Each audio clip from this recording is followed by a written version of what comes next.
How did you find me here waiting for you? Across the multiverse we collide. It's extraterrestrial, our love. Across the multiverse, you and I.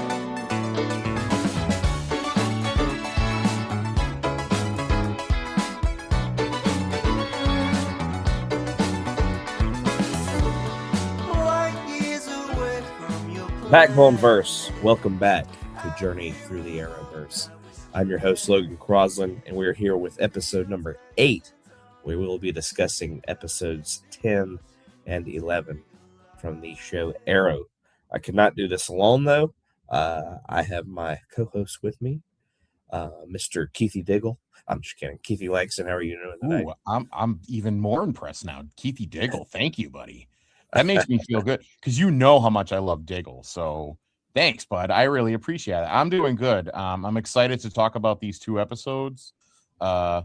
This is I think we're getting into some good shit, pal, when it comes to this new show that we've been enjoying. So yeah, we're getting some good character development. We get some new twists and turns, I feel like. So yeah, 2 good episodes, I feel like.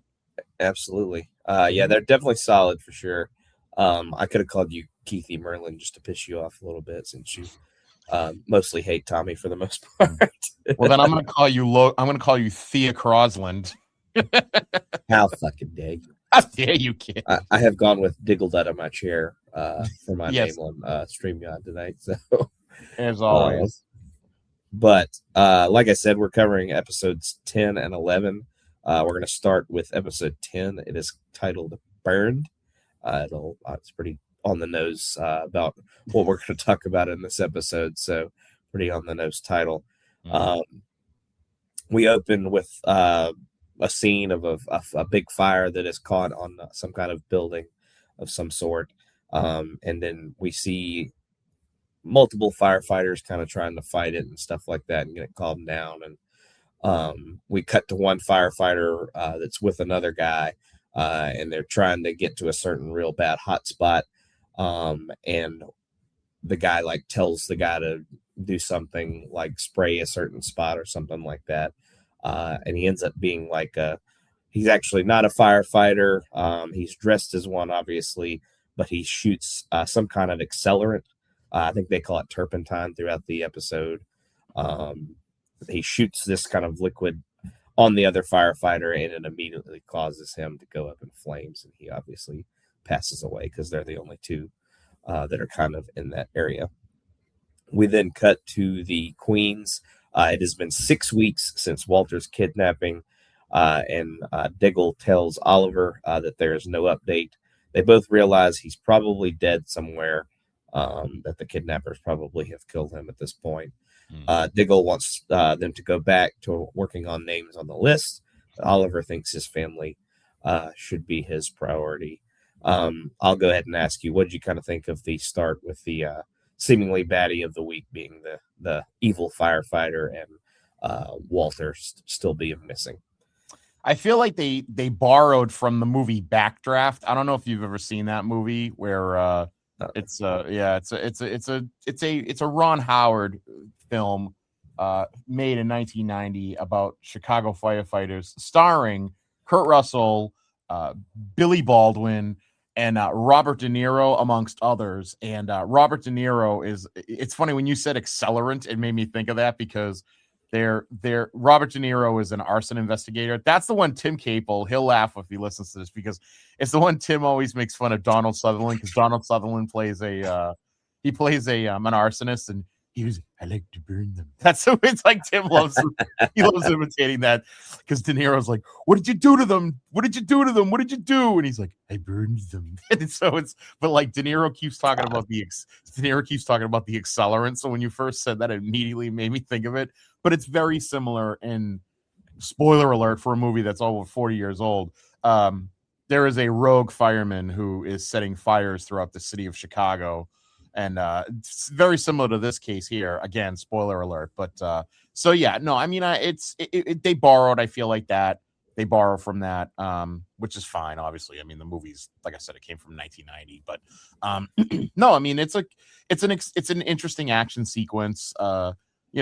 Brings out the character right away, so there's no hiding of it. It was right away. This guy's going to be the bad guy of the week. Not too bad for what we just, especially since we kind of we're back now. Like, this is the first episode after the winter break, or the couple of weeks break. Mm-hmm. So like, we're back with a bang, no pun intended. So yeah, I like this a bit. Yeah, they kind of kept with like the actual time in like real life. I think it was a 6-week break, so they actually made Walter be missing for 6 weeks. So they actually treated it like they were just kind of moving on. And obviously Oliver was in the hospital last time we saw him. He was walking around with a cane. He had been kind of shot multiple times by the Dark Archer. That's obviously Malcolm Merlyn that we learned in the last episode. So he's still kind of recovering. He's like healthy 100%, but as we'll see throughout this episode, he isn't quite mentally recovered from some of the attacks and kind of just the situation that he was found himself in the last episode. So we then go to a flashback to the island. We see Oliver fleeing as Yaffe is fighting Deathstroke, or the guy in the Deathstroke mask, I should say. He then turns back and sees that Yaffe has been knocked out and is being carried away by the guy in the Deathstroke mask, as well as some of the other guys that work for Mr. Fires. We then have Detective Lance show up with I think like the fire chief guy. They stop by Laurel's office. Fire chief, like I said, is with him, and they tell Joanna, who's Laurel's work associate and friend, they tell her that her brother Danny was the firefighter that was killed in the fire by the masked assailant, obviously. And then obviously Joanna breaks down as Laurel attempts to comfort her, but it obviously doesn't go too well. We then have Oliver. He tries to cheer up Moira, even offer, I think he says he brought some Big Belly burger or something like that to the house to kind of get her to kind of, come down and eat with the family and all that kind of stuff. We then have Oliver talking to Thea. They swapped stories about Walter. She suggests that he's just having a midlife crisis and isn't actually dead. We then have a TV report where some kind of activist lady is talking about how the Hood had really kind of made crime somewhat, not disappear, but crime was way down when he was obviously vigilanteing around and stuff like that. And ever since he stopped kind of showing up, obviously when he was recovering, that crime is back on the rise. We then go back to Joanna and Laurel. Joanna tells Laurel that she thinks Danny might have been murdered, and she shows her evidence that the way he died doesn't fit with the circumstances. Like we talked about, the liquid that was kind of sprayed on him, that the turnout gear that they use is supposed to withstand so much heat, and it was like twice the normal amount or whatever. So what did you think of them delivering the news to Joanna thinking it's possibly a murder, and then Oliver trying to kind of get his mom to come out of the room, and him and Thea kind of opening up with each other? I feel like it kind of sunk in. Big Belly Burger is the name of the burger place. I think it kind of just finally sunk in for me, because I noticed, like, I kept saying, like, every time we do this, like, he goes to the burger place, the burger joint, and I keep saying, like, in my notes I'm writing burger joint, and it's Big Belly Burger, and I guess I should get used to saying that, because I think that's what it's called. I think that, and it's the thing is that if memory serves, that's like an ongoing thing. Like, I think throughout this entire like Journeyverse or whatever, I feel like they talk about it in Flash. I'm sure they bring it up in like Legends of Tomorrow. It's so I think Big Belly is supposed to be like their McDonald's. So we should get used to saying that. But good stuff with that part. I like that Detective Lance brings everything, including his chest hair. Oh my God. Out and about with the chest meat. My God. Like, God damn it, pal. Like, he is just like full on sweater vest. It's amazing the amount of chest hair he brings, which is just beautiful and all fucking bad kid. It's fucking bad, kid. Woof woof. But yeah, but no, I mean that's obviously that's a terrible news to deliver. And when I guess thank you for reminding me that it was her brother and not her husband. I thought it might have been her husband that was, but it was her brother who was brother Danny.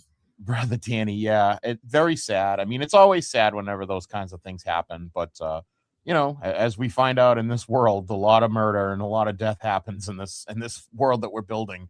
But yeah, no, it is sad. I mean, it's depressing. What can I say? But at least the last brother or sister that'll die along the way. So exactly. But at least Detective Lance is there with all of his chest hair, so it kind of lessens the blow, if you will.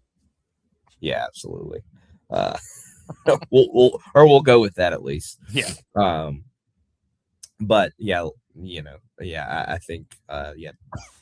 I just totally threw you off. Mr. Lance is very out and about with the chest hair on this one for sure.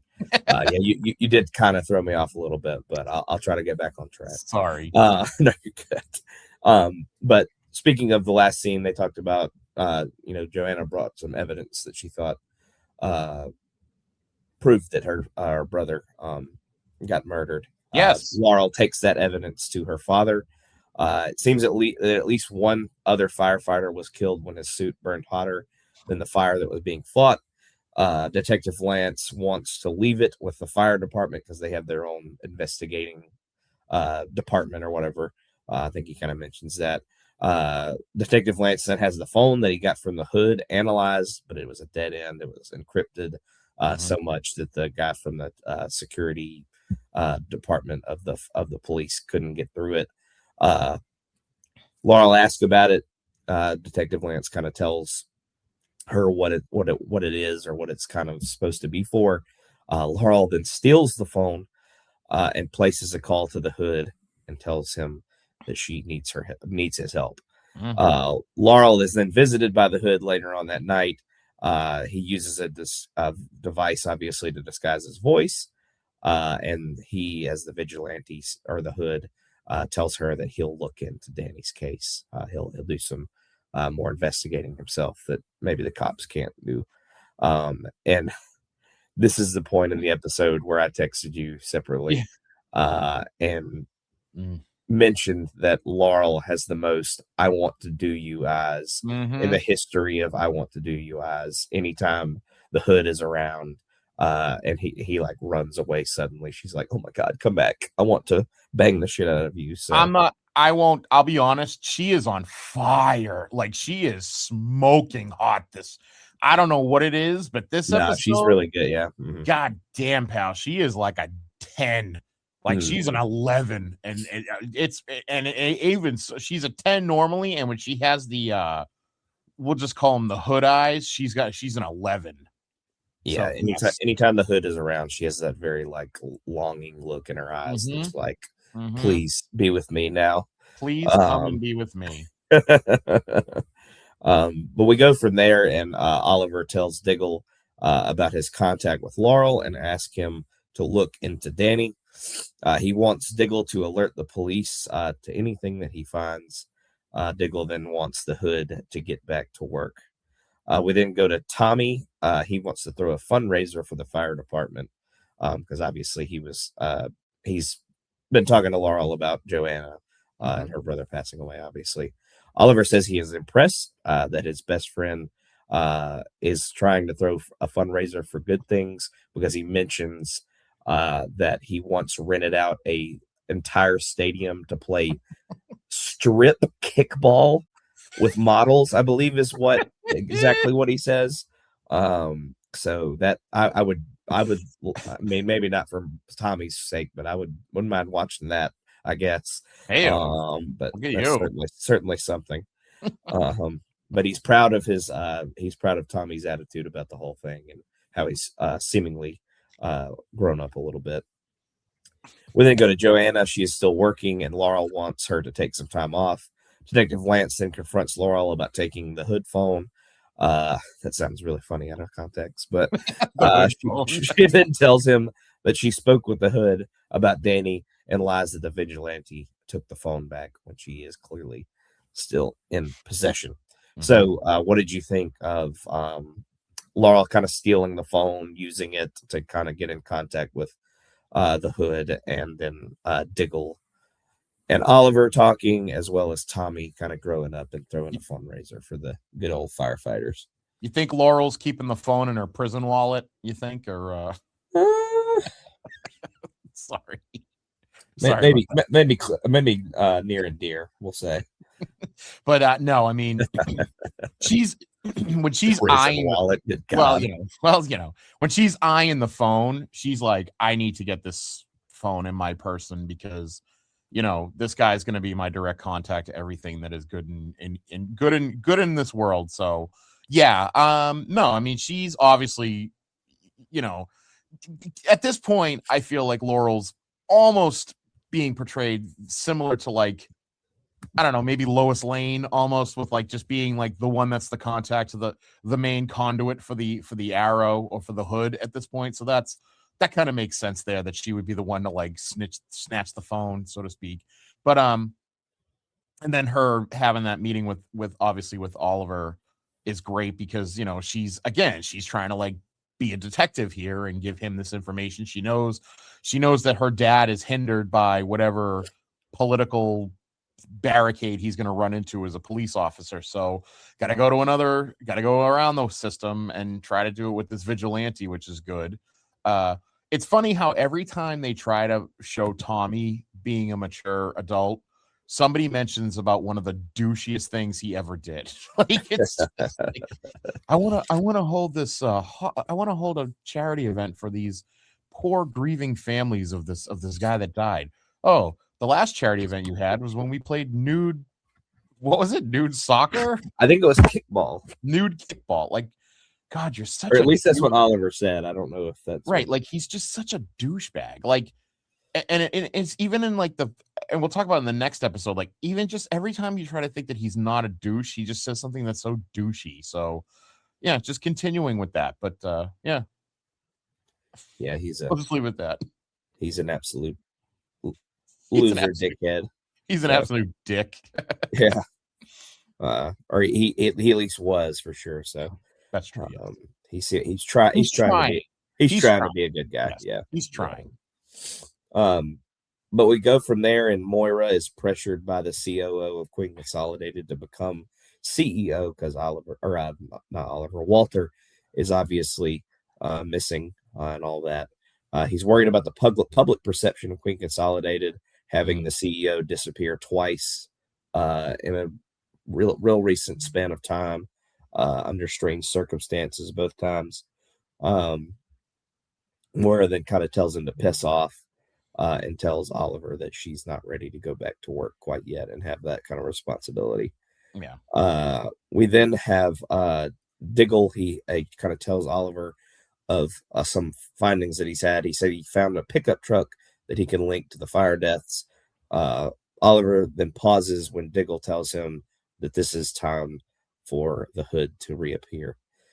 We then go to a flashback. We go back to a flashback. We see Oliver hunted by a masked man with a weapon. Yeah, he seems kind of trapped, but then they kind of, I think they fall. I don't know if this is the part, but they kind of fall down a hill, and the guy in the mask kind of lands on a rock, but he lands like back first, and it seemingly snaps his spine, and he just dies like instantly. So obviously, and then like Oliver falls into the river or the creek or whatever kind of body of water they're kind of right next to. So he'll reemerge in just a little bit. But then we go to the fire and the next fire, and the Hood arrives on the scene after the killer has tossed a firefighter into a blaze. If you know the scene at the end of Terminator 2 Judgment Day, it's kind of like when at the end, when he gets he tosses the T-1000 or whatever it's called off into the stuff or whatever. It's kind of like that. He kind of tosses him off a railing, and he falls into a fire, and just it disappears pretty much. So the Hood couldn't save this firefighter. He pretty gruesomely dies. But then the Hood kind of gets into a fight with him a little bit. And he actually kind of gets overpowered. He's clearly kind of not himself still. Still kind of emotionally not there, mentally kind of not there. He kind of gets overpowered by this, firefighter, this evil firefighter menace guy. But he notices on his arm that he has a scar and he has a firefly tattoo. So this is a way that he can kind of learn a little bit more about him, and it kind of becomes the signifying mark of, kind of helps him figure out who it is eventually. We then go we go back to the island again.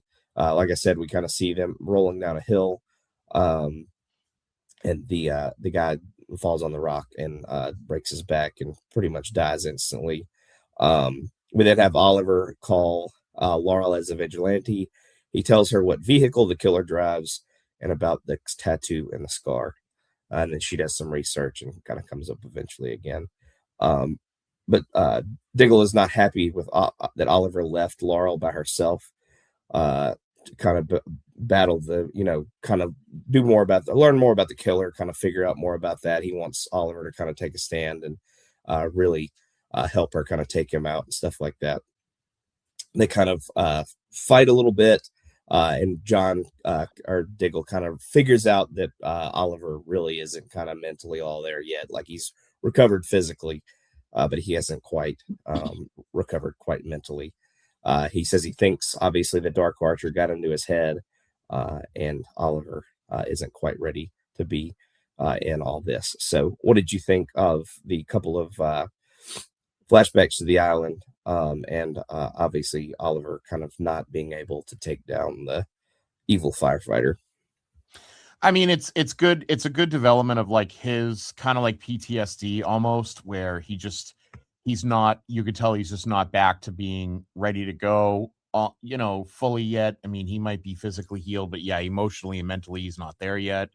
So that's kind of good development. And then it shows, because it is almost like he's a little gun shy, when he's fighting the first time. Although, again, more of the detective work where just he recognizes that this guy has this scar on his arm or this tattoo on his arm or whatever it is that he has, that he's going to be able to use that later on. Diggle's funny because it's like he's pissed at Oliver for not wanting to go back to the list, and then he's pissed at Oliver because he doesn't want to even get involved. It's like, buddy, pick a lane. Do you want him to get involved with the list, or do you want him to try to stop this guy? But I guess also Diggle knowing that Laurel means something to Oliver, and that obviously he should take precedent, like she should take precedence here. And I think that he recognizes that, and is trying to push Oliver back, which, again, it's really good how they develop Diggle not as a sidekick, but as a partner. I do like that, because it is something that if you work with somebody closely enough, like that's your partner, not your sidekick. That's how you react with them, is, you're there with them emotionally as well as business wise. And I kind of like that relationship they have. Yeah, absolutely. They have a really strong relationship, and they're not afraid to call each other out for their shit. So if it needs to be called out, that is. So but yeah, they have a really strong dynamic without a doubt. But we go to Oliver again. He talks to Laurel about her relationship with Tommy. There had been a conversation with Tommy and Laurel earlier in the episode about him wanting a drawer in her apartment or something like that. So Oliver asks about this, and obviously Tommy's been blabbing to Oliver because that's the only way he would know. But she says she isn't sure about that she's ready to kind of step up in commitment like that. She's not sure because obviously I think the last time she was as committed to as committed as Tommy wants her to be, it was when she was with Oliver back in the day, obviously. We then have Laurel they kind of break off from each other. Laurel goes to the one of the firehouses. She talks to the chief that we saw earlier. She references the firehouse that had the firefly tattoos. 3 of them have been killed in the past 6 weeks, and another member of the group, Garfield Lenz, died 2 years ago. 2 years earlier. in a famous building fire at the Nodell Towers, which claimed the lives of dozens of civilians and 6 firefighters. The fire happened because of a faulty building plan and like building materials. Obviously it catches on fire and then it just collapses because it was poorly built and all that good stuff. But the chief is very perturbed by her questions and kind of gets annoyed by all of this. And Oliver comes up, and obviously he doesn't know anything about this fire. The chief kind of explains it. And like I said, he kind of talks about how it was kind of built in a faulty way with faulty materials. And obviously Garfield was in this firehouse. Mm-hmm. And he was killed in the fire, or so we think. We then go out of the firehouse, and they split off again. So Laurel pulls out the hood phone, calls the hood again, and obviously Oliver's pretty much right down the sidewalk, and he's literally like, "Oh wait, I gotta go take this." Hello. Yeah, they're like 100 yards away from each other, maybe. But she calls him and says that she's at a dead end, and he says, "Don't worry, I'll take care of it," or "It's my turn," or something to that effect. We then go to the island. Oliver wakes up in the water. He kind of comes up and goes, "Oh," like he was drowning. And then he sees that the attacker is dead on the rock. We then go back to Thea. She wants to get her mother out of the house. Moira still isn't up to it. She's upset that Moira is no longer acting like her mother, and she's tired of acting like Moira's mother, I think is what she says. So she's trying to get her to just, be a person and get out of the house. Obviously, Moira's pretty depressed that Walter's missing. But Thea's trying to live life because, she obviously went through the death of her father and seemingly the death of Oliver all those years ago. So she feels like if she can move, or she can continue living life, that her mother should be able to as well. So they get into a big tiff about that. We then have Oliver talk to Diggle about what happened to him during his battle with the Dark Archer. In past years, he's never been worried about death because he had nothing to lose, because obviously he was on the island with nothing and nobody. But his life is different now because of what would happen to his loved ones if they lose him again. Diggle then thinks having something to live for should give him an edge and not take away from him. Then Oliver suggests that perhaps Garfield wasn't actually killed in the fire. So before we move on to the benefit, what did you think of the conversation at the firehouse? Thea kind of calling Moira out on her shit. And then this obviously conversation about what Oliver is really going through mentally. It's good watching 2 episodes at once because you get to see just the ups and downs for like Thea. And like Thea's like riding high in this episode. And I said Thea. I didn't say Thea. I said Thea. You did not. You're correct. I didn't. I thought I heard you chuckling over there. No, I probably breathed heavily because I'm dying currently. So well, I'm sorry. Okay. No, you're fine. But she's definitely like riding high this episode, whereas the next episode she's not. So it's good to see just that. But I mean, again, watching this back, it's like this poor Moira's husband just got kidnapped, allegedly. Okay. And she's like, yeah, but it's also kind of her fault. So I kind of don't feel no. But nobody knows that it's her fault. Okay. Yeah. So you're just like, but she does, I guess is my point. Yeah. But Thea's like, Jesus, man, you gotta get off my bed. And it's like, could you give the woman 5 fucking seconds to grieve the fact that she's lost her second husband within 5 years? I mean, let's be real here. It's also, I also laughed at like them wanting to push her into the role as the CEO. Didn't they try to just give this to Oliver like 3 months ago? It's just like, Jesus Christ. I think they wanted to make him like the applied sciences CEO. Dude, everything moves at like such a, no pun intended, lightning speed, because it's just like everything is like, oh God, get going. We got to move on to the next thing. It's like, okay, take it easy. All right. He's been gone for a minute. Take it easy. He's been gone for a minute. Maybe he'll come back. Allegedly, they think maybe he's just having a midlife crisis and he's banging some young girl on like the, I don't know, the freaking Monte Carlo or whatever. I don't know, but like, give it a minute, okay? As far as the firehouse, again, this is more detective Laurel Lance. I mean, it's just, that's what we should call her in this episode. Why didn't she become a cop? I mean, well, Lauren clearly isn't her. I mean, I guess no, because I mean, I guess as a lawyer, you can be investigative and try to like, you have to dig to be able to defend your client or whatever. So yeah, I guess that's true.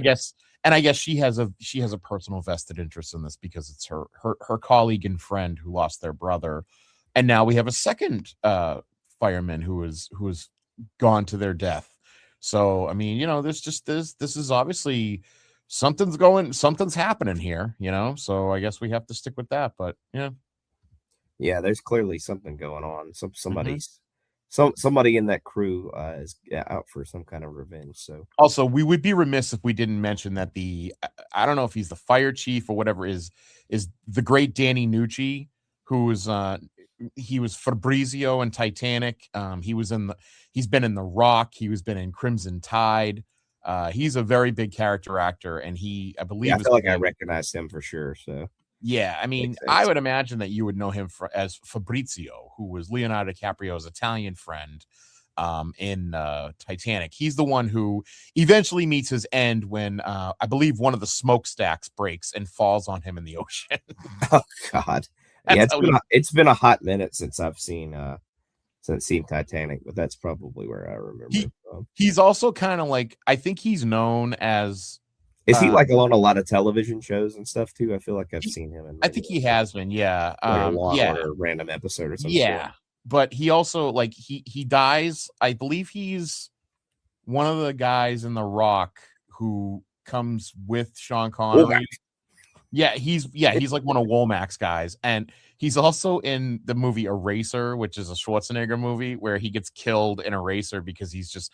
Same thing, like 2 movies in a row, The Rock and then Eraser. He's like in the wrong place at the wrong time on the wrong team. Gotcha. And he dies both times. Like, he gets killed by the villain both times. Poor bastard. And then technically he gets killed by a villain in Titanic because I guess you could say the ship is the villain in that. So yeah, I guess that is a fact. He's also in World Trade Center. I wonder if he dies in that too. He might be like what's his name? Bill Paxton. You're in this movie, you die. He's Sean Beam. He's Sean Beam. He dies in everything. God, yeah. Yeah. But yeah, I definitely recognize him from something. But yeah, he's pretty good in this episode. We're actually about to see him again. We go to the benefit that Tommy and Oliver are holding. I don't think I mentioned it earlier, but they're holding it in the like the very not finished and very like loud and open, very open, very just like not finished building, catacomby fucking building that they are eventually going to make their nightclub. So that is where the benefit is. They kind of spruce it up, make it look nice, but it's still just like a bunch of steel beams and shit like that. So it's not like it's super fancy or anything. But they have some nice fireman banners, which is nice. Absolutely. Wait, real quick before you say this. Danny Nucci is in a movie that came out in 2025 called Crocodile Revenge. Oh my. And the title, the poster says he's a big sumbitch. It's a massive crocodile. That sounds like a Saturday Night Call kind of movie. It sure does. And it's streaming on Prime Video, so we may be watching that this week. There we go. Okay. Moving on. Just make sure you write that one down for sure. Yeah, right. But we go to the benefit, being the absolute assholes that they are. They almost immediately go up to the fire chief and are like, "Tell us about the No-Del fires again." Yeah. I've been doing some digging. Tell us about that raging inferno. But the fire chief says it is the worst that he had ever seen. Garfield, the fireman that had passed away, begged to send the unit back in, but the fire chief wouldn't do it because it was too dangerous and it would most definitely lead to their death. The chief then doesn't think Garfield could have possibly survived it, but they do say they never found a body, I don't think. But it was just like his jacket with like some obviously like charred remains within it or Yeah. something like that, or what they assume to be charred remains. Um, we then have at that exact moment that he says that, Garfield, who is alive, shows up behind him in the fireman outfit. Obviously, he starts setting the place on fire. He takes the mask off, and like half of his face is very severely burned. But Oh yeah. obviously, he's still alive. But yeah, his face is pretty fucked up. Uh, Looks like we shit. we then have a very awkward moment where Garfield just sprays the chief with the accelerant, and he's just like, "Oh God, what are you doing?" It was just He a very literally did awkward just moment. like he was just like standing there like an asshole. Like, what are you doing? But Oliver kind of tries to make sure that Laurel kind of gets out of the immediate kind of range of the bad guy, and then he runs and goes to the quiver. Obviously, suits up. Garfield then blames the fire chief for what happened to him. And just before he was about to set the fire chief on fire, uh, Oliver, as seemingly broken out of his mental kind of block, he shoots an arrow at the lighter that he starts to throw at the fire chief. And he obviously shoots it out of the way before the fire chief gets lit on fire. The fire chief then runs away, and the Hood offers to get Garfield some help, but Garfield declines, and then he walks straight into the fire and is engulfed fairly quickly because he has the tank of the liquid obviously attached to his back. Yeah. We then go back to, I think we're in the Queen Manor, but they have the TV on. The media starts hailing the vigilante as a hero for saving the party, and obviously taking out the threat that was Garfield. Mora then comes in and says she is taking over as CEO, and that Thea's talk with her made her realize that she needed to get her shit together, and kind of get back into the office and back into the swing of things. We then have Joanna.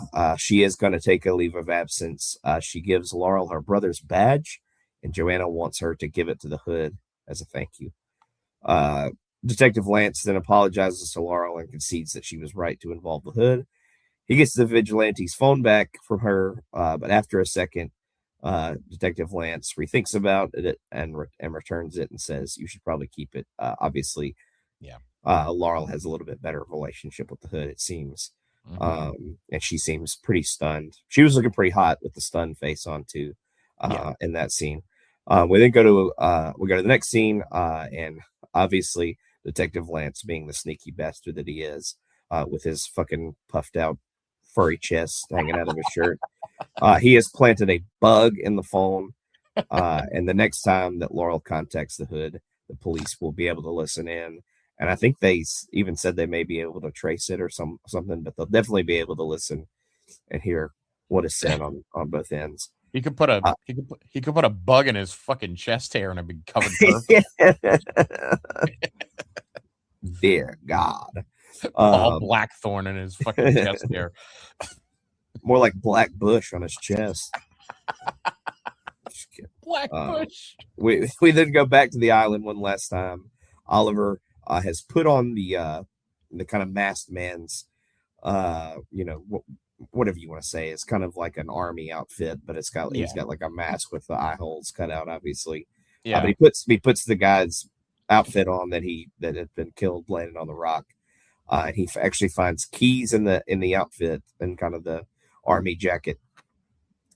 He finds keys and a map of the island, so those could prove useful eventually, but maybe not, as we'll see later. But we then go one last time to the quiver, and Oliver tells Diggle that it is time to return to the list, which we will see in the next episode.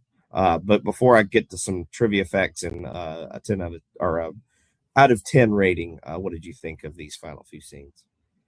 I liked all these. I thought this was just a good continuation of the story. Obviously, it's good that, like I said, I think that at the very least, I think that Detective Lance knows that Laurel's probably the best bet to kind of be the conduit between Arrow and him and everybody else. So I like that. And Yeah, I mean, as far as like the ending of this of the flashbacks were kind of like a little iffy, just because it was really just like it was.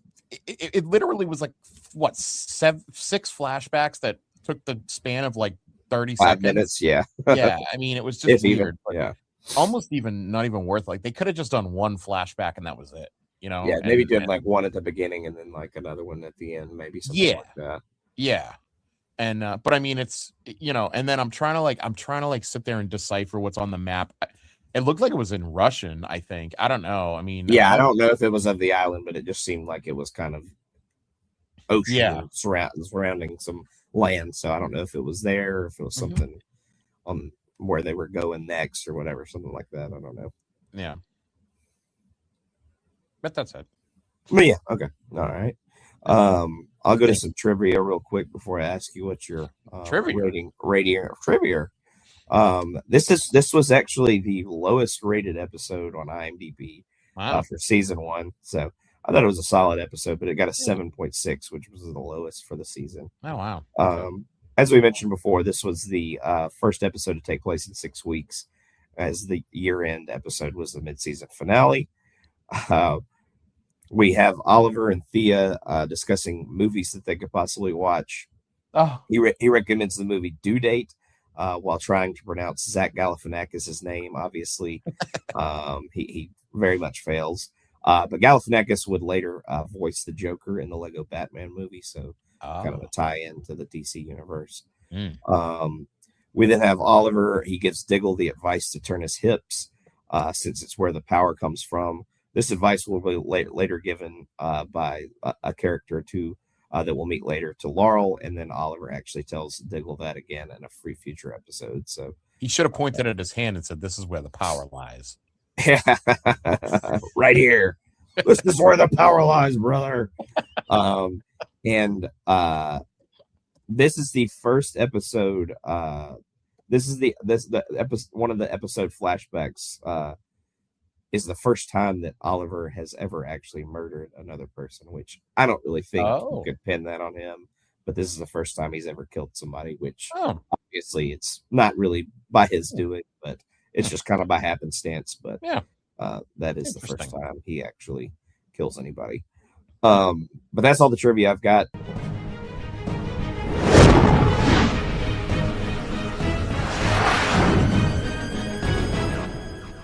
What would you rate the episode out of 10?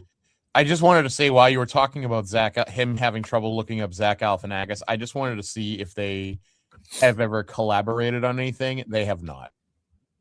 Yeah, they don't seem like they would be two guys that would be I just looked to like see if movies. I looked to see if Stephen Amell and Zach Galifianakis had ever been in anything together. So there was a good chance that when Stephen Amell was trying, he really didn't know how to pronounce Galifianakis. I mean, there's a possibility.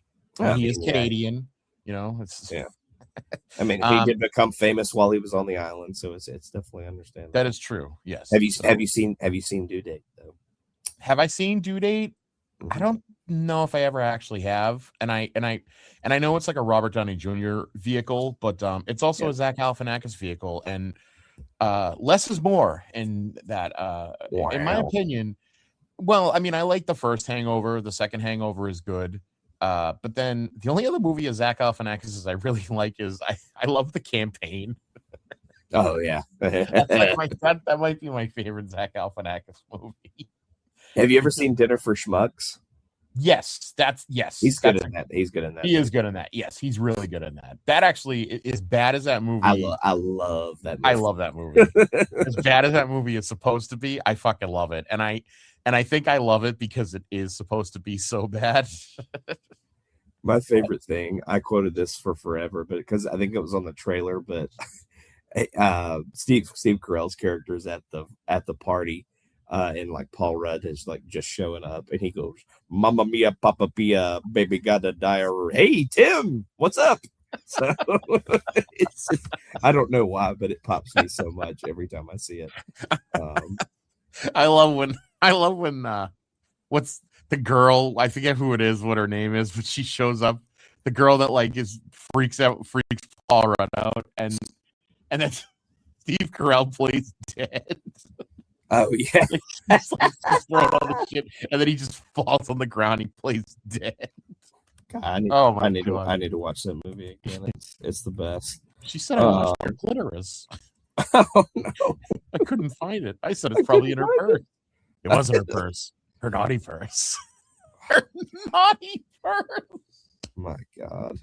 My God. Her naughty Oh God, purse. it's My so God. funny. Anyway, Darla Oh, is the girl's name in the Darla, yes, Darla. What's it? Lucy Punch, I think it's her Lucy name. Punch. Yes, Yeah, that's correct. She's great in. Did you ever see Bad Teacher? Is it Bad Teacher? Is that the one with Cameron Diaz? Yeah, she's in that. Yeah. I've seen that one. Fucking great in that too. So, yeah. Anyway, that's funny. We're finding movies you have seen. Yeah. Journey to the Arrowverse has turned into the movie founding of the movie find of Logan Cross. Anyway, what would I rate this? I was a big Galifianakis fan, so that's how we got off on that. But yeah, what would you rate it at 10? You've seen The Campaign, right? Oh yeah. Okay, all right. I just making but sure. I love Will Ferrell, so like obviously I have. That's why. I mean, it's got two of your favorite actors in it. 3 if you consider that kid that if you put the dog's hair on his testicle. That's right. That's right. I would say out of 10, I mean, I might go with what IMDb said. I think 7.5. I'd say 7.5. It's a good episode. It's kind of like almost a one-off. Yeah. In the sense that it's just there's not a ton that carries over, but like no major carryover. I would say probably the biggest major carryover probably is, I guess, the continuation of Walter being gone. But they don't even really address that as much. But other than that, yeah. Yeah, I mean, I think it doesn't have too much like impact on future events, I would say. Yeah. This episode, so I would probably go 7, just maybe a little lower than you, but like I said, I can get why maybe IMDb had this one as the lowest rated one, just because it's like I said, it's not super tied into the major events of the rest of the season. But I did think the Bat of the Week was pretty good. He seemingly is one of the first people to kind of overpower. I mean, other than the Dark Archer, obviously, but he's the big bad. So seeing one of these little bads kind of fight off Oliver, obviously wasn't kind of all there mentally at the beginning, but obviously it was good to see a little bit of fight back from the baddie of the week. So I would go 7. I do want to say, though, I do want to point out that the character of Garfield Lynns is Firefly, and he is a pretty prominent character within DC. And in fact, I believe, I want to say that he's the same character. I'm just looking it up real quick because I know that they made a movie. Well, the movie that was filmed, completed, and then shelved of Batgirl is. I want to see. Oh, it's not him. It's not that Garfield Lynns character, but it's the Ted Carson version of Firefly, who is played by Brendan Fraser.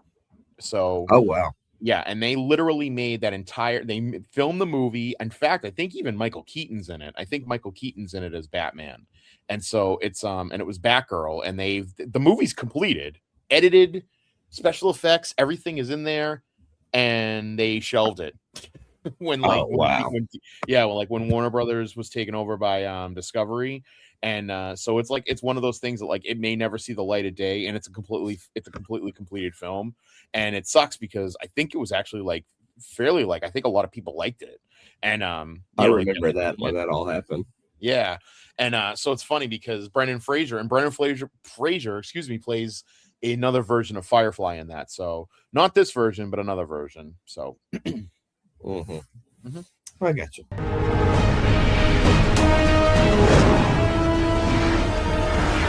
All right. Well, we will move on to episode 11, which is titled "Trust but Verify." So, this is me now.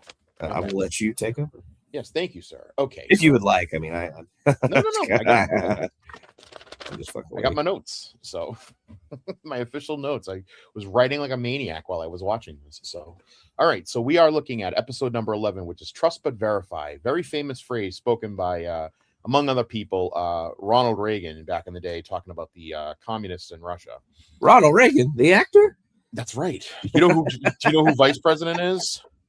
Here he is. We start off with the First Lady's Jane Wyman. That's right. And Jack Benny is the Secretary of Treasury. Good night, future boy. Look at you knowing lines. I'm gonna tell my brother tomorrow. My brother always says, anytime I mention Ronald Reagan, my brother screams, "Ronald Reagan, the actor." That's what I just love how dumbfounded fucking Doc Brown is by that whole situation. All right, I'm sorry. I didn't mean to cut you No, it's good. I love it. No, it's good. It's good. All righty. So we start off with an armored car heist. A gunman standing in the middle of the street and fires a smoke grenade into the truck, while a van with several other gunmen come out and surround the armored truck. When the armored guards come out, one of them gets shot, and the three thieves then go about breaking into the truck, stealing the money, and fleeing. We then cut to Oliver, Thea, Moira, and Tommy, who comes in, discussing Thea not getting a car for her 18th birthday party. Tommy then makes a comment about the time that Oliver, because Thea says, well, Ollie got a car when he turned 18, to which Tommy then, like I said, every time you think Tommy's not going to be a douchebag, he does something douchey. He talks about, oh, like that time that we took your dad's car and we drove it into like a pool or something. I don't know, whatever the fuck he says. It was like, he just has to always be that dick or whatever. He has to always remind of something devious that they did in the past that exactly has no bearings on anything. Exactly. And I know that they're doing it for comedic value, but it just goes to show just how fucking stupid he is. Anyway, so Thea and Moira, I did say Thea. Thea and Moira leave. Tommy then shows some concern about Moira's well-being.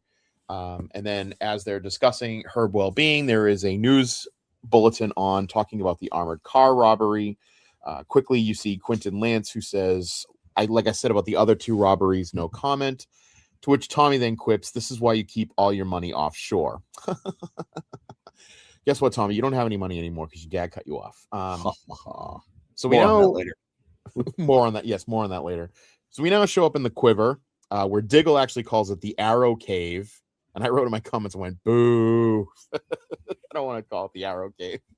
Oliver, they do call it that. Yeah, that's right. They do call it. Yeah, I kind of cringed when that happened because I was like, "Oh, Keithie's gonna lose his mind." I did lose my mind. Thank you. Oliver notices. He talks about the assault, and he notices that it just looks like Kandahar 09 in Afghanistan, which I was like, "Oh, Kandahar, Kandahar, kid, fucking Afghanistan kid." Oliver mentions that he was looking into a security person named Ted Gaynor, who Diggle then says that was his commanding officer in his first tour of Afghanistan, and he is on the list. So that's what Oliver reveals, is that he's on his list. Diggle then defends him being on the list and says that maybe he's not correct. Oliver is not convinced that Ted Gaynor is not shady, but Diggle thinks that he might be wrong and that he is not everybody that's on that list. He then also quips about how, I don't know if it's at this point or if it's later on, where he quips about like, didn't we just find out that this book wasn't even written by your dad? The list was actually compiled by somebody else. So it's like, he goes, maybe the list is wrong. So we have our first flashback to Oliver on the island, where he appears to follow the map to the team's rendezvous point. While in disguise, he hitches a ride to the east side of the camp, where apparently Yao Fei is, and all the other prisoners are being kept. Before they leave the camp, however, Edward Fires, is it Fires or Fears? Fires. Edward Fires hops on the transport right behind a disguised Oliver. The questions arise. We then cut back to Tommy, who's busy overseeing the construction of the nightclub. He receives a call from Malcolm, who invites Tommy and Laurel to dinner. Oliver then infiltrates the offices of Blackhawk at night to interrogate Ted Garner.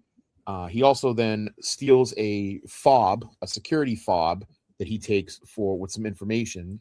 While holding Ted at arrow point, instead of gunpoint, arrow point, he hears the gun cock behind him, and it's Diggle telling Oliver to put it down. And then we cut to a commercial. So what do you think of these first few scenes we have here? Obviously, we have the opening sequence of the armored car heist.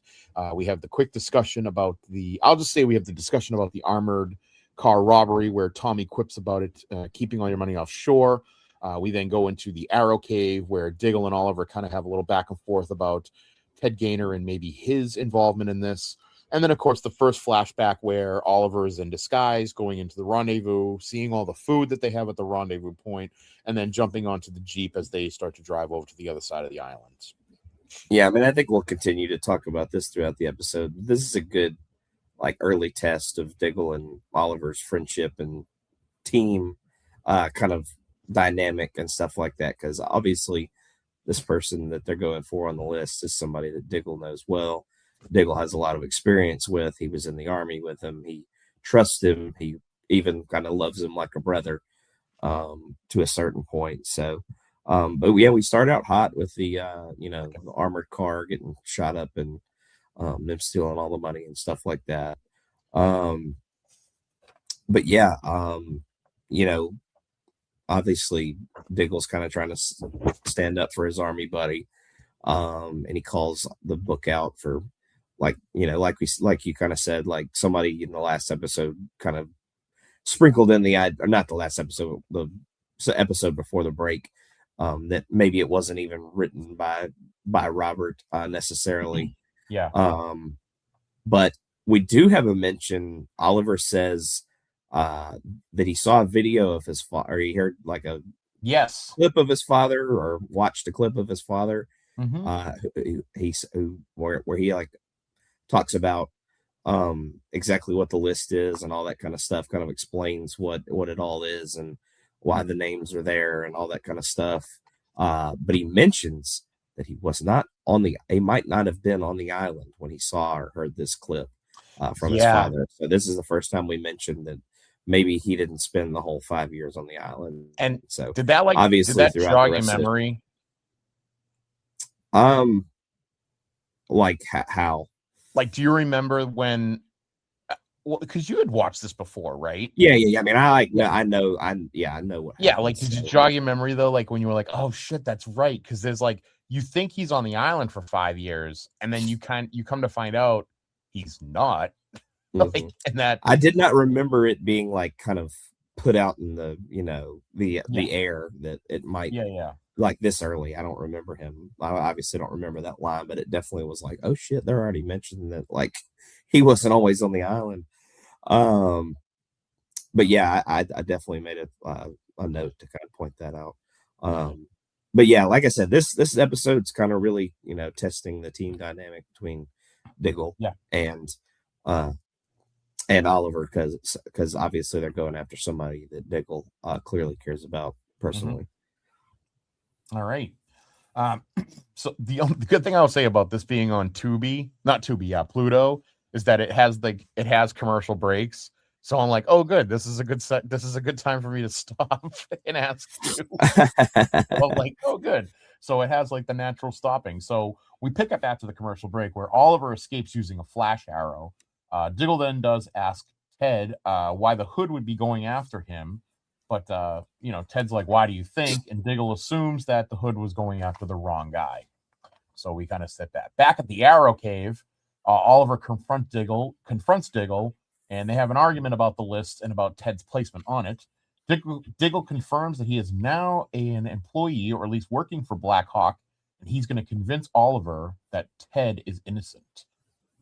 We flash back now to the island where Fires tries to trip up Oliver by asking Oliver if he arrived on the submarine, to which Oliver does not fall for it and says, I thought all of us were flown in. And he goes, you are correct. So a little quick there with Fires trying to make sure that this guy is legit and not Oliver in disguise. We then cut back to the present where Moira and Thea are riding in the Queen's limo looking at all the clothing that Thea had purchased, or Moira had purchased for Thea for her 18th birthday. They briefly talk about Robert Queen and how much Robert Queen loved his daughter. When Malcolm then comes a-calling and Moira has to scurry away, with a very elaborate lie, I might add. She makes up this like stupid lie about, like, she talked to Malcolm for 30 seconds and then she's like, oh, I have to go because there's some signature that I need to do to encrypt this code with this certain, like, it was this most ridiculous lie I've ever heard in my life. And it has to be done right now. It has to be done today. We now go to Tommy showing up and telling Laurel about this dinner that he has with his dad. And, not really sure how it's going to go, but they both agree that maybe Malcolm does want to try to mend fences, and given Olive Branch and all the other, cliches that are used there about his dad trying to make amends with his son. Malcolm then shows up and we have a little conversation between him and Moira, and that a colleague is trying to gentrify the Glades, which is going to go against their whole plan, this big master plan that we are still just starting to dig into. And he needs her to help shut it down with that colleague. Moira says she will do that, but she wants proof about Walter and making sure that he is all right. And while this is all going on and Malcolm agrees to do so, we pull back and we see Thea listening into this conversation between the two of them. So, yeah, and Malcolm kissed her on the cheek. So yes, that's pretty much all that Thea saw for some reason. So she heard some shit and then she sees that shit. And now she's all like, dun, dun, dun. Ted is having a little conversation now at the Big Belly Burger joint, right? And he's talking to John. Works. Yes, he's talking to John about John Diggle about, just starting to work for him. And the sister-in-law, Carly, shows up and hands Ted a piece of cake. I think it was carrot cake, it looked like. John asked where his was, and she said, I'm not giving you any cake because you're going to complain about your suit not fitting or whatever it was. And he, they have a little laugh, a little chuckle or whatnot. Ted then gives Diggle some love advice about his sister-in-law, to which Diggle says, she's my sister-in-law. And he goes, yeah, but your brother's not here anymore and you are, which I was like, that's nice. We then get to meet this character Knox, who comes in, who works for Blackhawk. Diggle obviously does not seem to be very fond of this gentleman. Then we cut to the next scene where Thea comes in to spill the beans on Moira hooking up with Malcolm to Oliver, thinking that she is having an affair. And then she basically goes on to tell Oliver that she doesn't know her mother at all, and kind of goes on about this whole thing that Moira was cheating on Robert before Robert left on the Queen's Gambit. And that's where we kind of cut off, where she's just very disgusted with her mother at this point. So what did you think of that? We had the great conversation between Moira and Malcolm about whether or not she's going to take care of this colleague. We have the Oliver and Diggle continuing. We kind of talked a little bit about them arguing about the list and everything in the Arrow cave. And then also Laurel, I guess, trying to convince Tommy that his dad's not a total dickhead and that he actually wants to try to mend fences here. So, thoughts on that? Yeah, I mean, we'll see when it comes to the dinner later with Malcolm and all that. He's just not a good guy whatsoever. No, not at all. Like I said, like I think they want you to think that like him being the Dark Archer, like that reveal was like unbelievable, like crazy and out of nowhere. But he's like the most like supervillain, like alter ego. He's the most supervillain like alter ego person in the history of time. So like, it is not shocking at all that he's the kind of big bad in the series. It almost kind of pisses me off later that they kind of try to humanize him and make him like not a bad person. Yeah, because I just genuinely don't believe him. But yeah, Moira with the ridiculous lies about the meeting that she has to go to, and all that. But yeah, Thea ain't having none of this shit. She's just got her family. She just got her brother back. Obviously, her stepfather, who has been there for her for a lot of years, is gone. And seemingly, she seems to think that she caught her mother cheating on her stepfather with Malcolm. So causes a whole thing and all that. But with as far as Ted is concerned, I feel like they could have done Yeah, old Teddy Gaina kid. I think they could have done a better job of making him more likable. So it's kind of, uh, spoiler alert, it would make it more shocking of what happens eventually. But he's kind of a snide douche from the beginning. So, and yeah, like you said, Diggle is immediately like questionable about why Gainer is working with Knox. Yeah, because obviously he knows him from back in the army days as well. So, that's true. But yeah, I think they could have done probably a little better job of making Ted a little more likable. So, but obviously he doesn't end up being a good guy. So, not that surprising. So we come back from our second commercial break where Oliver confronts Moira about the alleged affair. Moira reveals actually that Robert had cheated on Moira beforehand, but Oliver still questions though what is going on between him and Malcolm, or her and Malcolm, her and Malcolm. And Moira says that Malcolm is the CEO of whatever, Malcolm Merlin Enterprises or whatever, and she's the CEO of King Queen Consolidated. Merlin Global. Yes, thank you. Merlin Global, thank you. And sometimes she does seek out Malcolm's counsel, and that they've been, in business together for many years, so she seeks his counsel. Yeah, she seeks the counsel of that dick. Heyo, and that kind of puts that to rest, I guess. We now go to a flashback here where we're on the prison side of the island, where Fires starts talking about being able to know who people are, yada yada, and then he knocks out Oliver and knocks him down, throwing him in the prison. That quickly, then we cut back now to the wonderful dinner between Malcolm, Laurel, and Tommy, and Malcolm is regaling us on the story of Tommy's dog Arthur. Get it? Because they're the Merlins, so his dog's name was Arthur. Get it? And then Malcolm says that Tommy's mother would have liked Laurel. Laurel does apologize for not having met her before she died, to which Malcolm quickly responds with saying, "She didn't die, she was murdered." So shuts that down real quick. Toot sweet. Oliver then on the nose. Yeah, a little bit on the nose. Oliver shows up at Queen Consolidated and sees Felicity, to which she gets all excited and asks her to kind of break into this. Breaking into the security fob that he stole from Blackhawk. She says she's surprised. What a ridiculous fake story he makes up for this as well. Yeah, it's my friend's having a what is it? Scavenger hunt. My friend's doing a scavenger hunt, and his security guy gave him this key fob to like go. It's like, what? But he does promise her a bottle of like some vintage Merlot that she's like, oh, I like that wine. So and to gets her to do that. But she is surprised at the level of security that's on this key fob or this security fob or whatever it is. We go back to the dinner with Malcolm and the dynamic duo here, and he presents the papers to Tommy to shut down Tommy's mother's free clinic. I guess she had a free clinic going up, probably in the Glades, to which Tommy reprimands his father, telling him that he knows who he really is. Laurel asks, when did Tommy's mother teach him the lesson that the world is harsh and an unforgiving place, as Malcolm puts it? And he responds with, when she was lying dead in the street with a bullet in her head. Just like... Yeah, that's what I was kind of talking about earlier. He is just a fucking cold. And the Emmy goes to...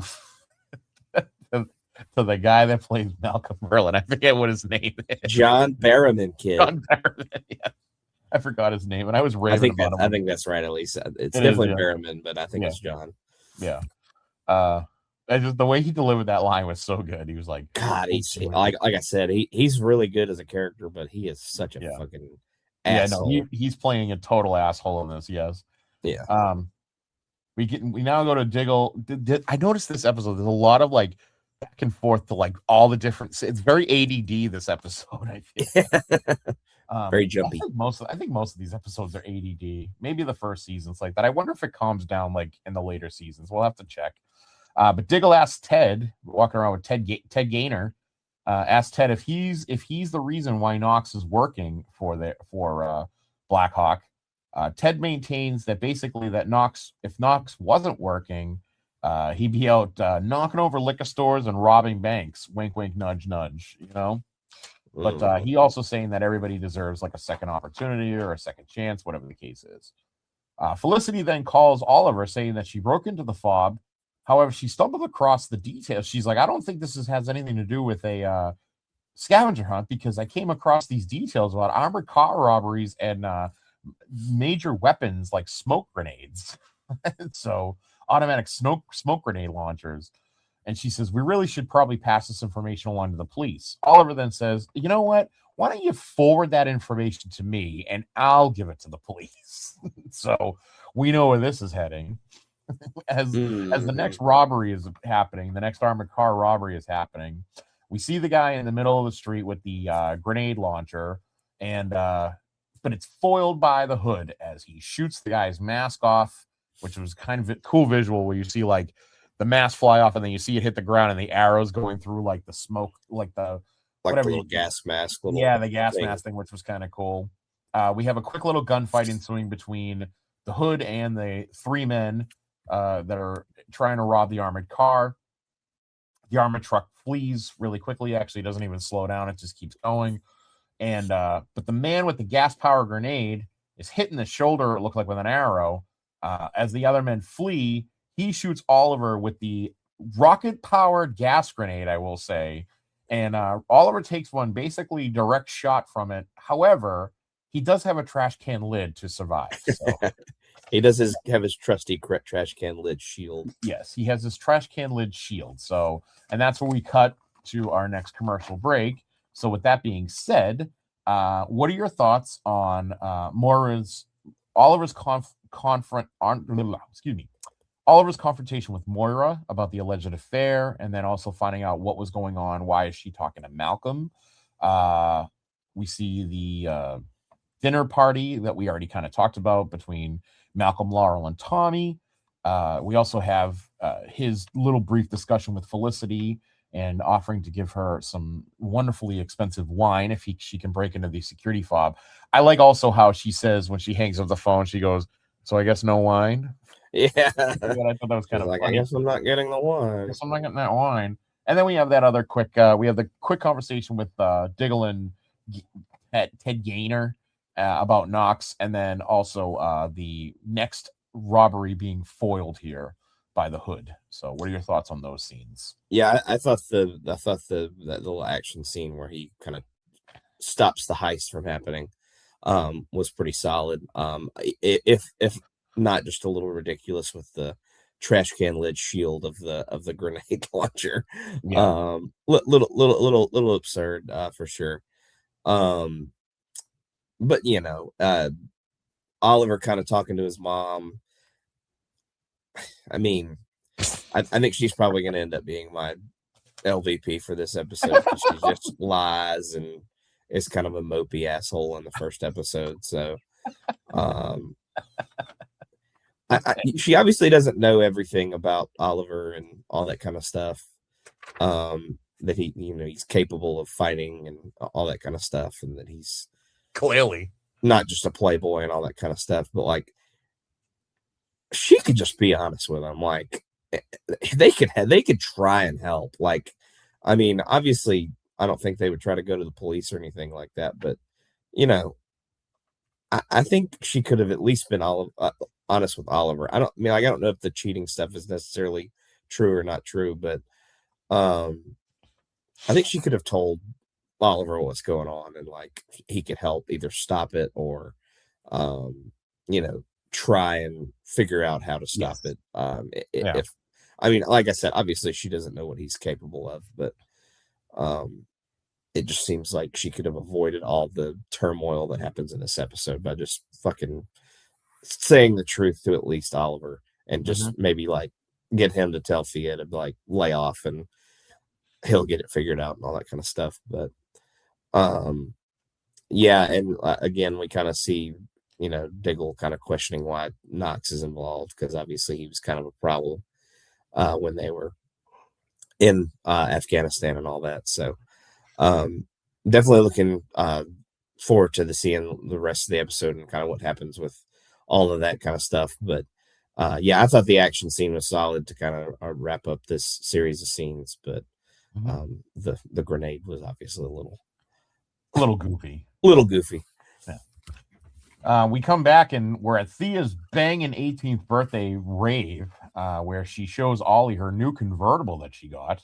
So apparently she did get a new car, even though she was told she was not getting a new car. But I guess she did get a new car. Diggle then comes in and confirms that the Hood stopped the robbery and that Ted was not involved because he was with him the whole time. To which Oliver was like, says, "You're right." Diggle then leaves to investigate who could be involved over at Blackhawk. Ollie tells him to keep his head on a swivel and just, be careful, be vigilant. Thea then again sees Malcolm and Moira having a conversation and is not really happy about it. And she says, at my birthday party, you're doing this again? How dare you, Mom? I really wish it was you. I wish it was you on that boat. So she then says to her mother, she was. You know what you actually should have done, Mom? You should have gotten me some braces so I didn't have a terrible underbite. She then runs back her way, and we find out that she's getting ready to take this new designer drug called Vertigo that her friends had supplied her with earlier that evening. That she was the reason why she saw Malcolm and Moira having a conversation upstairs is because she was going upstairs to her room to hide the Vertigo because she didn't want to take it at that time.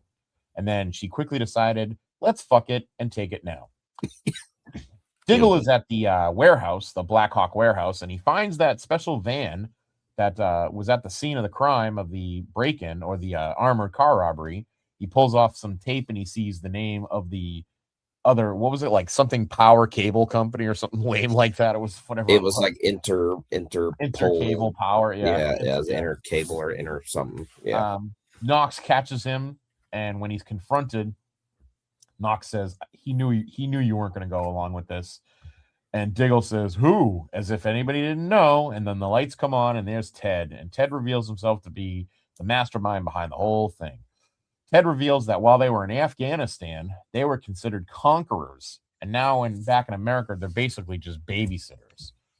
Ted then coerces Diggle into joining the team, saying that they have one more score to seal. And he coerces him by revealing that they have his sister-in-law, Carly. And Diggle now has to go with them to the next armored car robbery. And not only that, Diggle has to be the one to fire the armored power super duper heavy grenade launcher there that he has. Mm-hmm. So Diggle, in his suit still, I might add, he's not in anything else, he's just in his suit, stands there with the mask on, and he's standing in the middle of the street as the armored car is barreling down upon him. And he moves out of the way at the last second, and the armored car drives away. And to which the Blackhawk crew was like, see, we knew you couldn't do it or whatever. We knew you weren't going to do this. And he says, yeah, but I have the rocket launcher. I have the grenade launcher. So he starts shooting the grenades and blowing everybody up. Carly runs away. Knox comes over and goes to shoot. Or I should say, Ted goes and chases after Carly, to which Diggle pursues Ted.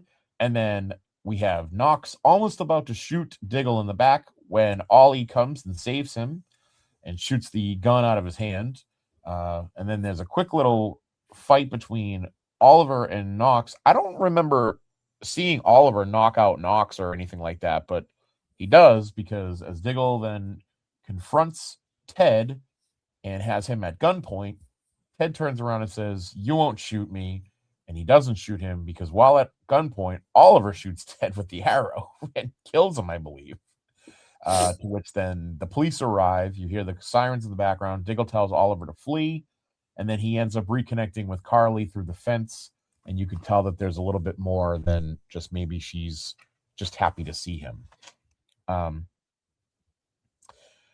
I'm assuming while she's on the Vertigo, we see Thea driving erratically in her brand new convertible.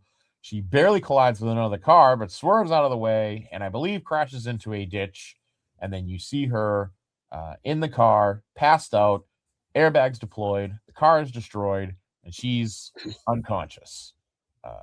What did you think of those sequences we have here? We have the rave party with the Vertigo being given to her, and then her having a bird overseeing Malcolm and Moira having another conversation.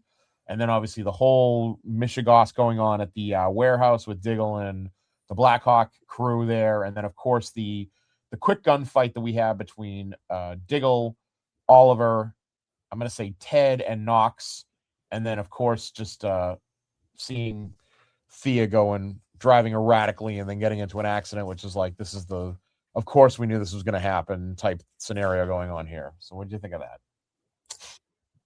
Yeah, I mean, the reveal of the evil enterprise of the Blackhawk guys not really being good fellas is not all that surprising. I do think I think it's the only way they probably would have gotten Diggle to go along with it, but kidnapping the sister-in-law is absurd. It's just too far for such a, It's absurd. Such a ridiculous thing to do for such a little cost. I mean, just like you said it. It's absurd. That shit is absurd. But yeah, just it like kind of insane for me. But yeah, I mean, I guess it's the only way to get Diggle to kind of really go along with it. So yeah. But yeah, I'm very proud of him that he was smart enough to think, you know what? I have the grenade launcher. I can fuck these guys up, or at least fuck up the area around them to where they can't immediately come after me or whatever. But yeah, Oliver's kind of forced to kill Gaynor in this situation. He shoots him. I don't say he shoots him directly in the heart, but he shoots him like right above where his heart would be. So I mean, he probably would have struck at least a major artery at some point. So he's definitely dead. But he's kind of forced to kill him to kind of save Diggle, because obviously they both had guns facing each other. So one of them was going to die when it comes down to it. So, but yeah, Thea catches Malcolm and Moira once again, which I don't think they kiss this time. So it's not quite as rough as the first one, because he definitely kisses her on the cheek on the first one, and I think they just kind of part ways this time. But she's pissed. She's a moody teenager. I feel like this party came out of nowhere. I don't feel like we were talking about any kind of party at any point throughout the episode, and then all of a sudden they cut to the house and it's like glow sticks and raves and all that kind of shit like you were talking about. So the party definitely comes out of nowhere, but obviously they talk about her birthday and the car and all that kind of stuff. So but yeah, she crashes the new car because she took the drugs and all that kind of stuff. But yeah, I thought as far as the, I kind of talked about, Gaynor dying from the arrow shot, but I think that whole scene was pretty solid. So, but excellent. Yeah. Mm-hmm. All right. So we come back now. Once again, we're in a hospital. Seems like we're always ending in a hospital on these episodes. Mm-hmm. Thea's been she says, her mother goes, "How are you?" She goes, "Oh, I'm real headachy," which I was like, okay. And her mother's all trying to fawn over her. Thea's just like, "Get away from me. Just leave me alone." So she's like, "I'm fine. You're such an old bitch. Leave me alone." Yeah. So she kicks her mother out of the bedroom, out of the hospital room. And Oliver's just standing there staring at his sister now, who's just incredulously staring at his sister. Tommy and Laurel are now sitting in Laurel's apartment, I believe, talking about how much of a piece of shit his father really is. And basically what happens here is Tommy just basically then starts talking about how much Malcolm has changed really after his wife died, and how he disappeared. He didn't see him. As Tommy is talking, we then cut to, which I'm assuming is the Doc Ock's lair, where Malcolm is there. You see all the arrows and the hood, his own version of the black hood and everything like that. But it's going on as Malcolm is painfully looking at a picture of his wife, Tommy, and him, and all this going on during the voiceover of Tommy talking about how he just doesn't know who his father is anymore. Diggle now joins back up with Oliver and explains basically that he explained the entire mess to the police, that he was coerced into helping, and that, because they took Carly at gunpoint and all this. So he pretty much cleaned it all up with the police there. Diggle then claims that he was wrong and that Oliver was right. And Oliver says that in actuality, Diggle was actually right. about him trusting the list about Oliver trusting the list more than Diggle. He says that Diggle tends to see the best in people, and that's why Oliver chose him as his partner. Diggle then says to him at the end, "I don't want to know." He goes, "This one thing I know is I don't want to know who's on that list until you tell me who it is." He doesn't want to know who the names are in that book until Oliver tells him who. I guess with that saying that he doesn't want to know ahead of time who the pieces of shit are. He just wants to know who's next on the list. Mm. I was gonna say I don't think that really would like change how this episode went, because like he didn't know that Gaynor was on there, and he did kind of find out like after Molly told him. So it was like, it's not like, so yeah. No, you're right. That's actually a good point. Like he didn't know he was on that list anyway. It's not like he was. It's not like he's. So I don't know why he needed to point that out. Well, you know what I think isn't it at the beginning, or was it the beginning of the last episode? Like he hands the book to Oliver, so like he had the book. So I guess in theory, like he has the book and he could go in and like see who's next on the list, and he doesn't want to do that. He wants Oliver to tell him like who's next on the list, kind of thing. Yeah, like who's the next hit. I don't need to know or care about if it's somebody I previously knew or something like that. Right. We then have one last scene here in the present where Thea gets arrested for using vertigo, which was great. It's like good, she got her comeuppance, and then we have the final scene here is Oliver is in the prison on the island, and Fires asks him if he knows why his men wear those masks with the eyes out, and he says so he can see their eyes, because then you get to really trust the person when you can see their eyes. He then has the guard remove his mask, and it ends up being Yao Fei. So, and that's how we end that episode. So, final thoughts on this episode. We have just the conversation about Malcolm and his lamenting about his wife's passing, Diggle being told that not only was he wrong, but he was also right, and that that he does see the best in people, and that's why Oliver chose him as his partner. And then of course Thea being a douche to her mom and then getting arrested, and then of course the big reveal that apparently Yao Fei is going to be part of this group on the island. I guess I don't know. Thoughts? Yeah, I kind of don't remember exactly where that goes, so I'm interested to see the island portion of the end of this episode. So I kind of don't remember where the Yao Fei story goes from here. The early parts of the island are kind of grainy for me, so I'm kind of relearning all this as we're going, obviously, which is a kind of one of the main reasons we're doing it in the first place. So obviously I kind of wanted to go back through these series and stuff like that. So but yeah, I mean, I think obviously, Thea being an emotional teenager, obviously she has been through a lot of shit at this point in her life. She's tired of fucking everything falling apart around her. So her natural response is to lash out and stuff like that. So she thinks her mother's being unfaithful, so she's fucking being an asshole about it to her. So but again, like I said, Moira could just be honest about the whole thing, and it would probably save a lot of issues. Like Malcolm doesn't need to know that they know about it or anything like that, but they could find ways to help in some way. But yeah, we obviously have the conversation with Diggle and Oliver. Like I said, this was a very good team building episode. Obviously, they have to learn to trust each other's opinions and stuff like that.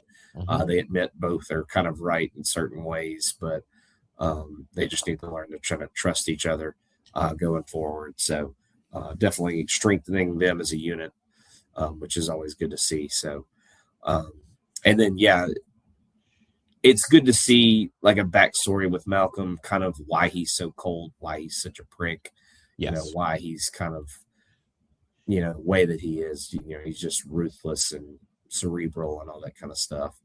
But obviously Tommy mentions he went away for like 2 years when he was like 8 years old. So he didn't even really grow up with a father, and obviously his mother was dead. So Tommy could be a lot more fucked up than he is at the same time. So not that he's not, but he could be worse. Instead he's just a little childish, or he was a little childish. He's just kind of a kid. Yeah. But yeah, it's good to kind of see a backstory somewhat to maybe why Malcolm is the way that he is. So as far as the trivia for this, the only piece of trivia that I was able to really even see on this is Jesus, I just like lost it. Where was I? Oh yeah. Trust but verify. Like I said, Ronald Reagan, the actor, that's the name of this is from. It is said where Moira says that when she's talking to Malcolm at first, and she says that she wants to trust but verify that Walter's still alive. But in the DC Comics, the Blackhawk Squadron is a team of multinational military pilots led by their leader, Blackhawk, first appearing in the 1940s during the golden age of comics. So not really related to the Arrow, but kind of just in DC comic lore anyway. So a little Easter egg there for people.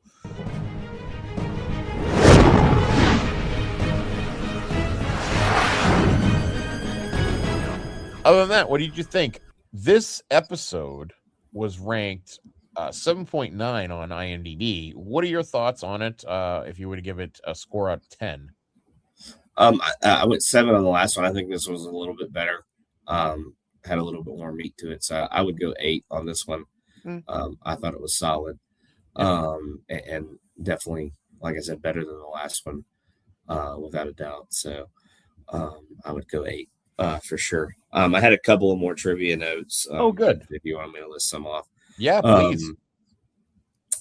With the exception of Robert, everyone in the original Queen family has now been in the hospital in an episode due to some kind of accident and or thing that has happened to them. So Moira, Oliver, and Thea have all now been in the hospital. So, like I mentioned earlier, this is the first time Oliver reveals that he might have spent some of the 5 years not on Lian-Yu. It actually lists out what episode it happened, like when we kind of learn more about that. Nice. I won't dig into that too much. Yeah. Just to kind of keep somewhat of spoilers. They do also list the episode where we get the message from Robert, because he mentions a message from Robert about the list. We do actually get that in a future episode as well. This is the first mention of maybe Moira and Malcolm being together at a certain point when Oliver and Robert were gone.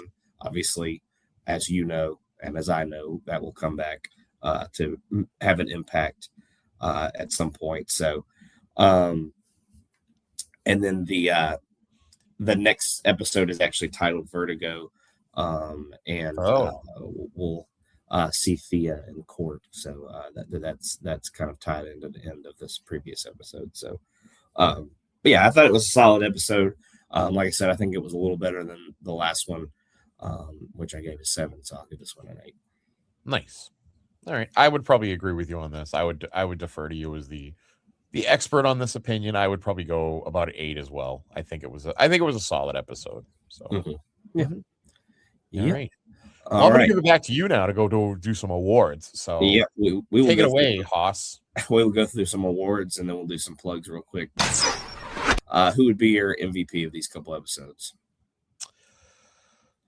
I think I'm going to default to Oliver. I think he's doing the lion's share of work here. It could swing Diggle, but I think Oliver's going to be saved in the second episode. Otherwise, I probably would have gone with him. So yeah. And if there had been even just a little bit more of Laurel in this episode, I would say maybe you could even go with Laurel, just because she really is she's awesome in that first episode, but she kind of is just like a side. I almost said a side piece. She's like a side piece in this one, but I mean, she kind of is just like a side character. Although she does look great, and she does kind of give when she gives Malcolm definitely the fuck you face, really well. So. In the restaurant, but I'm gonna go with Oliver in this case. Yeah, I'll go with Oliver as well. I mean, obviously we could give it to him every time because he's obviously the main character. He's given the most opportunities and stuff like that. But yeah, this is close to being a Diggle pair of episodes. He's obviously very influential in kind of getting Oliver back on track in the first one. And like I said, maybe if he ends up being the person that kills Gainer or takes Gainer out or shoots him to get him injured to the point where he could be arrested.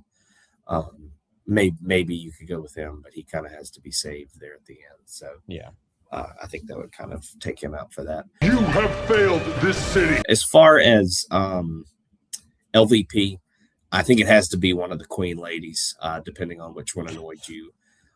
more between the two episodes, but I'll go with Moira.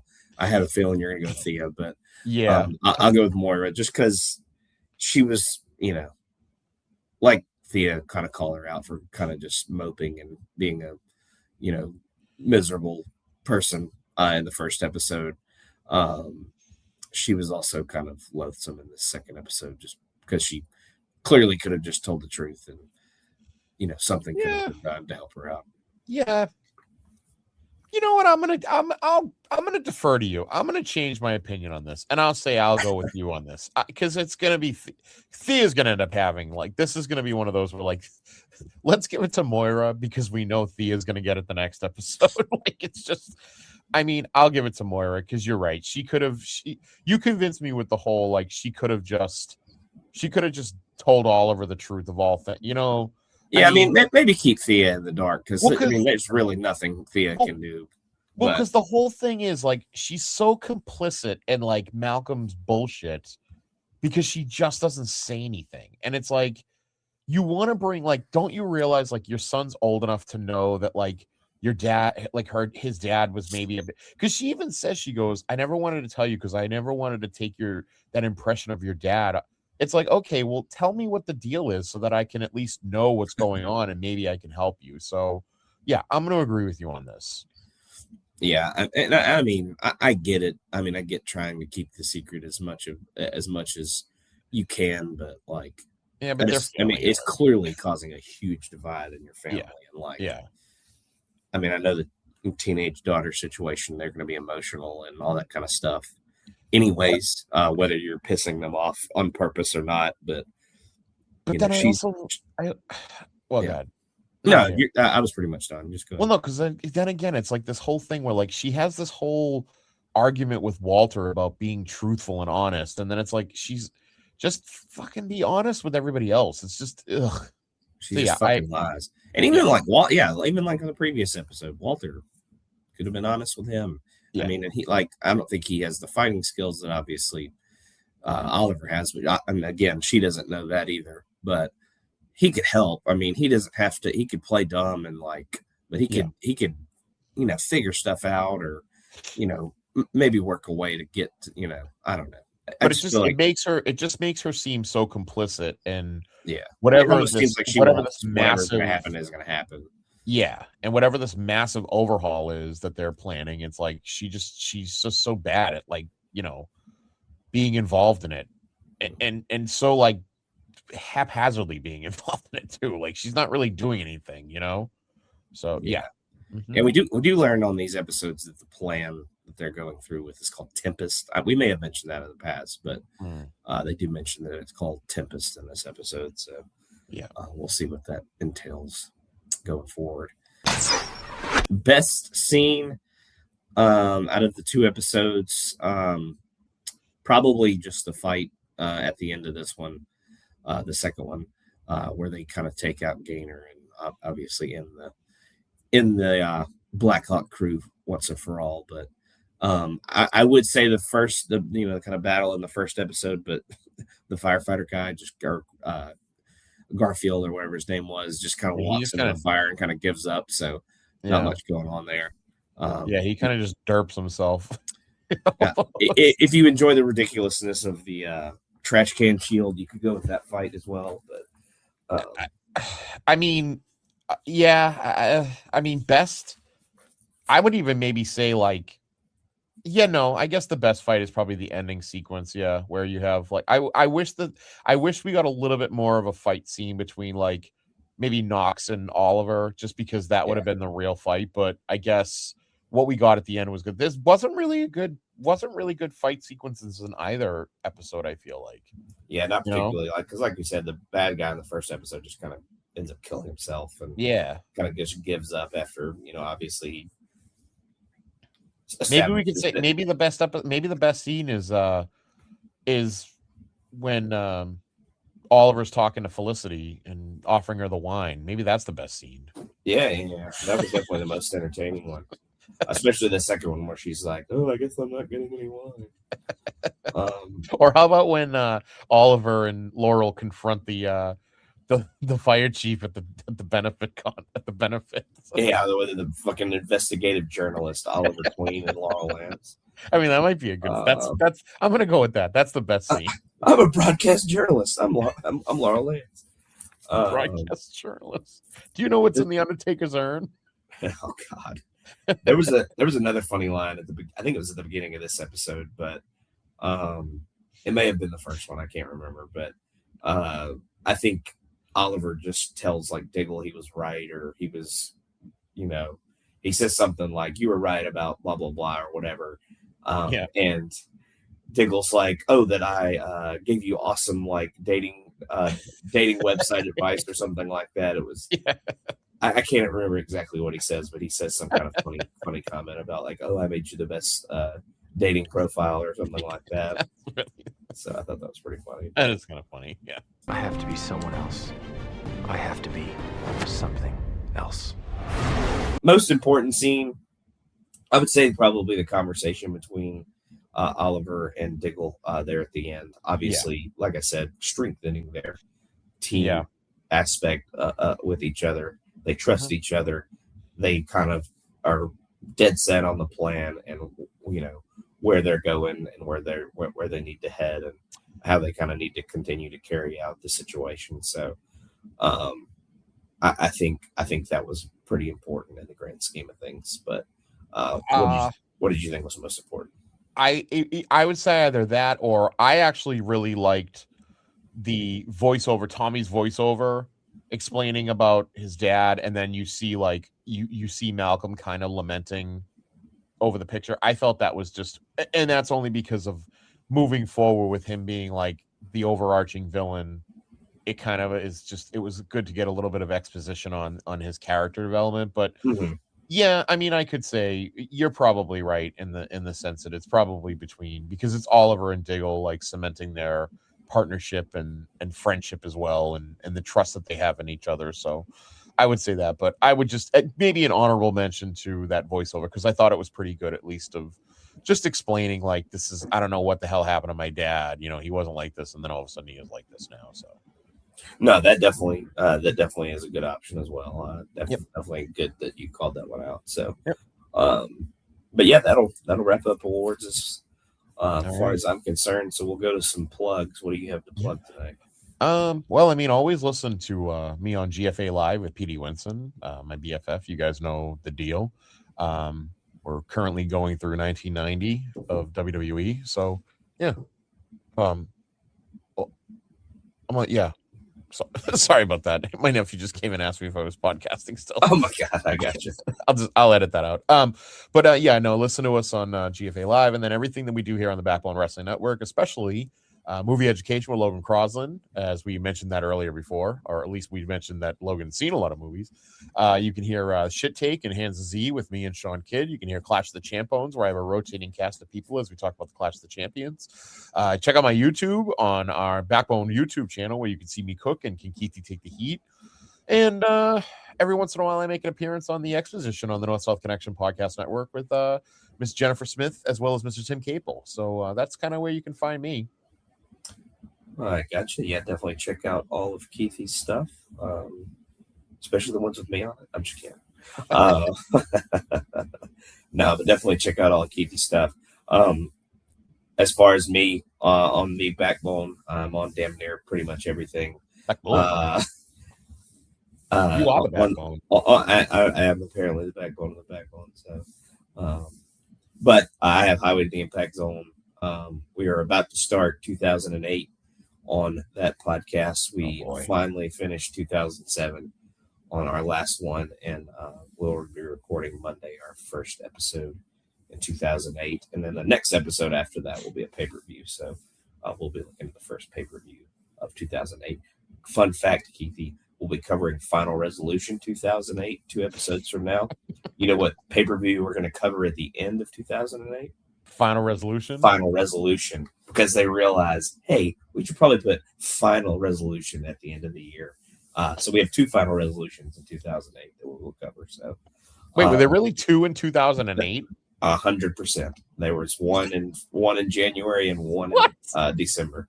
Why would they do that? So if you look it up on Wikipedia, you'll type in Final Resolution like, if you look up any pay-per-view on Wikipedia, you have to put like the parentheses and put the year in it. So if you type in Final Resolution and you do the parentheses and you do 2008, it'll say January or December. So yeah, they run the same show twice in the same year. So What? Just a fun fact. How is that company still in business? If you ever wanted to know how much of a disaster fucking TNA was at certain points, there you go. We may have mentioned it on some pods at this point throughout the last month or so, but next week is going to be our second birthday. We will be beginning our third year as a podcast feed, so we'll hit our second birthday on May 19th. We're going to be doing our anniversary special, kind of just watching like a random house show that Matt Souza has found. So we'll definitely have some fun on that. Maybe look back at some memories and some favorite podcasts that we've done over the last 2 years. We have the Meltzer Knows Best ? Pod that we have started doing. We're looking at all of Dave Meltzer's five-star or 5+ star matches that he's rated throughout the years. We've done 4 episodes of that. I believe the next one comes out. Well, the third episode will have come out by the time you hear this, but the next one will come out in a couple weeks. Are You Smarter Than Vince Russo's WCW? We're continuing to trudge towards Great American Bash 2000. I swear we have been covering the build to this pay-per-view for 9 months at this point. It feels and like, what was it? Great American Bash what? 2000. Oh. So, which I'm told by Matt Souza is a horrendous show. So, not only have we been building to it for forever, but it's an absolutely awful show that we will eventually get to, and I'm sure hate. So, we did have fun on the most recent one where we covered Thunder, though. So, that one was pretty entertaining. But then, as far as off Backbone, I have Talking Docs. We're covering a natural disaster season right now. So, I don't think we've scheduled the next recording of that yet. So, we'll see when that comes out. But hopefully, we'll get that done soon. But I would like to thank you for joining us as always. Thank you, Keithie, for being with me as always. Thank you. We're happy to do this pod, and we appreciate any and all the people out there that listen. And hopefully, we did not fail this pod.